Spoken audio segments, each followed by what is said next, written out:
Mamelodi Sundowns today. However, they do suffer a defeat at the hands of Golden Arrows. Only half the job done though from the side from KZN, because they get to do it all again in the second leg next weekend. JT as well as Coach Simpiwe Dludlu. JT, the sun might have gone down, but the Golden Arrows stocks are up. That was quite a performance, particularly from a defensive point of view, and exactly what we thought they might do when they get an opportunity to go forward. Yeah, no, I think a well-deserved victory for Golden Arrows. They stuck to their game plan. It worked out, though, like the coach had touched on the fact that it looked a bit risky because Sundowns forced them to defend so deep into their box that anything could have happened. But, you know, like they always say, you need to create your own luck. And I think today Sundowns were menaced to themselves because they had so many chances, but they were just not clinical in front of goal. But it doesn't take away the good work that Arrows had done on the transition. They were a threat. Sitole for me was a masterpiece in that approach to then say they need to use him on those breaks. And yeah, I think a well-deserved victory for Golden Arrows. Now, the two of you, both off air and during halftime, pointed as to why there is a reason Mamelodi Sundowns, despite having so much of the ball, despite getting numbers forward, weren't quite able to break that Arrows defense down. Reiterate that reason for us, please. We didn't see individual brilliance. We didn't see Sundowns players running off the ball. They were running to occupy spaces and stay there. They were not changing point of attack as quickly as possible. So it made it easy for Golden Arrows to deal with their attack and to clear their lines with heightened distance. Even when they miss one pass, they're still able to get it. They didn't allow Sundowns to have those counter presses as well, because they were close-knitted defense. They were defending spaces as well. They were forcing Sundowns to go into areas that they were not lethal with them. Only when Sundowns were taking shots at goal, and they didn't do it consistently, that's where they actually tried to score goals, because how Mudiba went, how Ayende was going, how Mukwena was also going. And that is how you get to see that Sundowns did not have the creativity. They did not have the finesse to be able to say, let's play, let's get them out of defensive areas where superior areas of defending. They made it easy. Even Umbanja making those saves, it wasn't hard saves for him to make because the defense was in front of him, made it difficult for Sundowns to pick a spot and clear and get clear-cut chances. So then what is the reason you feel, JT, for that lack of cutting edge from Sundowns today? Is it a personnel issue? Is it the conditions? Is it the pitch? Look, Lozi, in all honesty, I don't want to take anything from what the coach has said, but obviously maybe just to add on to what she's saying.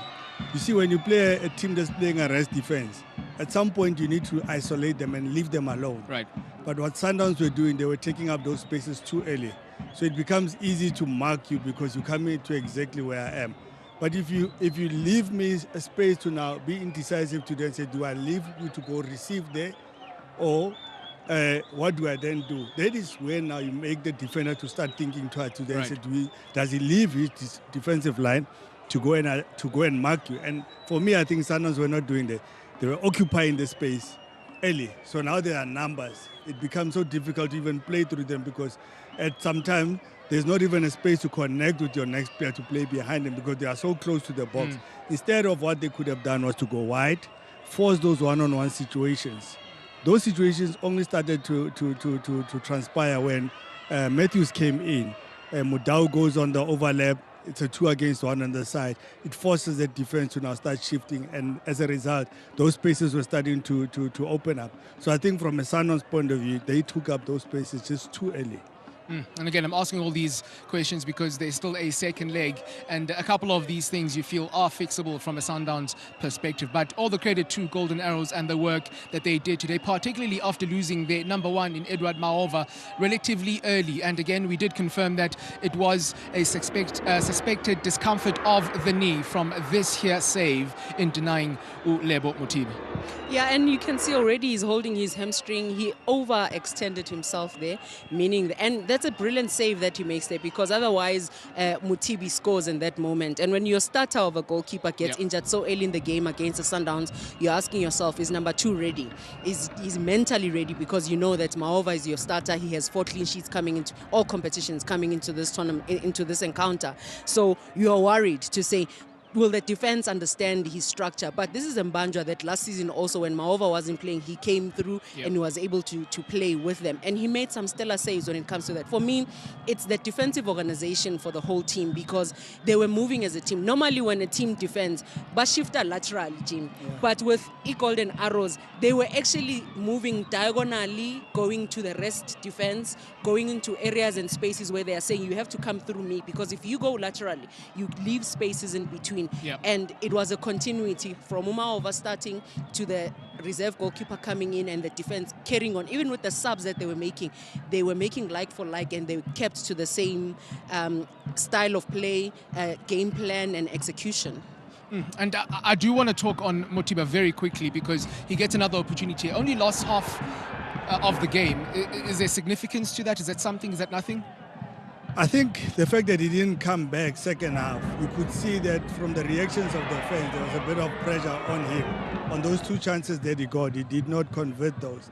But it then forces the coach to then say, do I take him out now, bring in Leon and give at least Leon another 45 minutes to maybe try and salvage something out of this game? Because I think after those 2 missed chances, Motiba for me felt a bit out of place. You know, you could see that those chances that he missed were really playing on his mind, because he's a striker who's been under pressure to score. And games like this, given those chances, he would have loved to bury those. Unfortunate for him, he could not convert. But I think the coach was also just trying to save him, to then say, maybe Leon can come in and be the difference. I speak of someone who did apply himself when he got his opportunity. Mbanja comes on, makes a couple of saves. And again, it's going to be something that is probably going to be significant for him, because it does seem as if Malva is going to be out for a little while. Yeah, it's going to be key for him to carry on with the performance, but in the next games as well, continuity for him. Also, I would like to say to their defense and the whole team to say, don't, because other teams can be hitting on the ground, and don't make it easy for Mbanja to make those saves, because those are opportunities. They were on target. Those are saves that he made. On another day, Sundowns could have been 4 or 5 goals up, you know, so it is for them to say, let's not defend too far deep, because then we allow teams to be so close to our goalkeeper. Okay, so from an Arrows point of view then, 1 effort on target, 1 goal. This is the goal that made the difference this afternoon. And again, when we were trying to decide who the man of the match was going to be, a number of players did stand out. First off, Shezi was fantastic. Second off, Gaza down the left here was fantastic as well.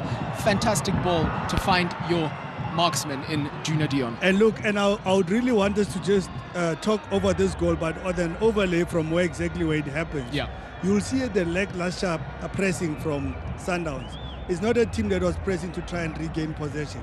And yes, we said Arrows were going to play on transition, but on transition still playing out of those areas. And really, I would really appreciate if we could just have a relook at that goal from top, so that we can actually see that how Sundowns is pressing casually.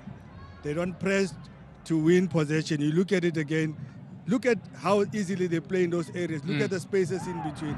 Now, instead of someone making Andrews towards the guy who's on the ball, they allow him to notice the space behind the defense, the weight of the pass, and how much to commit the goalkeeper, because that pass forces the goalkeeper to leave his line. But ordinarily, if there's pressure on the player with the ball, there's no need for the goalkeeper to leave his line. But I think from a pressing point of view, for me, Sundowns allowed them easily out of those blocks, and that's how they considered that goal. And it's something that Coach Miguel Cardoso did speak on as well when I had an opportunity to chat with him after the game. Ultimately, it's 3 passes really that made sure that Sundowns were under pressure and conceding there.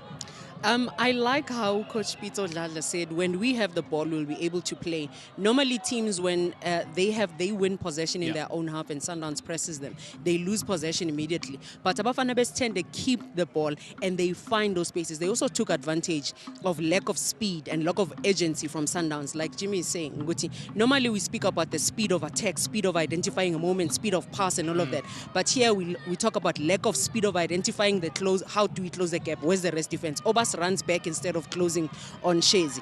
Umalibongwe Khoza, he doesn't go diagonally, sprinting to go there, so that he gives the goalkeeper time, but instead he's doubting. That's why also the goalkeeper, Ugos, doubts. He's not sure if the defender is going there or not, and it's going away from the goalkeeper, dragging him out. By the time he goes, it's too late. So sense of urgency, maybe it's because they are not used to being on the back foot, but then we ask, this is how Polokwane City were able to go. They went on a counter-attack, got a corner, they scored. They went on a counter-attack, got a free kick, they scored. So today also, this is a Golden Arrows team that took advantage of that. The analysts, the assistant coaches, the coaches keep calm and know that you're going to suffer. Ujimi spoke about you're going to suffer without the ball, and they suffered today without the ball with the heat, but they were ready to suffer, and in a particular manner.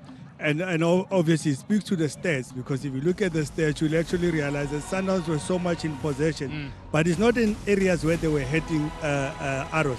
When they get to the last third, Arrows made sure that there isn't enough space for them to play in between. So they allowed them in the build-up phase to be playing the two center backs among themselves. But the moment they join into the third half, they make sure that they squeeze the areas, force them to go wide. And because Sundowns didn't have wing play, every time they kept playing the ball back, and it was working in Arrows' favor.